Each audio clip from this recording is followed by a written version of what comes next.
Shida Sudan Magharibi, kwa jina la Yesu Kristo aliye hai, kwa jina la Yesu, kwa jina la Yesu, naruhusu nguvu za Mungu aliye hai zianze kufanya. Hata kama mtu mmoja tu anatosha, maana Yesu alifufuka peke yake, wengine wako kule.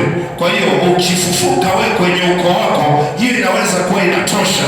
Maisha yako yakibadilika, wewe utasaidia wengine, maana wewe ukifufuka utasaidia wengine, wewe ukifufuka utasaidia wengine. Ndio maana Yesu alifufuliwa ili awe msaada kwa wengine. Kwa jina la Yesu Kristo, ufufuliwe wewe, uwe msaada hata kwenye ukoo, ukawe msaada kwenye jamii na kuzunguka, ukawe msaada kwenye jamii na kuzunguka, ukawe msaada kwa ndugu zako. Pokea ufufuo.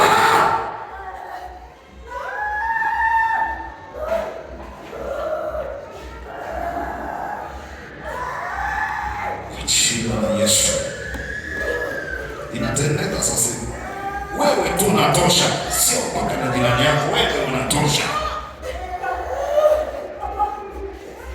wewe tu mmoja unatosha, kwa sababu ukishainuliwa wewe unakuwa ushuhuda. Ukishainuliwa wewe utawaleta wengine kutokana na kuinuliwa kwako. Wewe unatosha, wewe kwanza.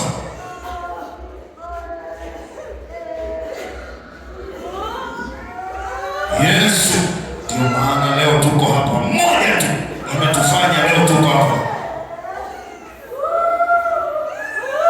Mtu mmoja akafufuliwa kihuduma kwa sababu ya wengine. Nimesema ukae magharibi, usinifanye kuwa narudia neno lile lile.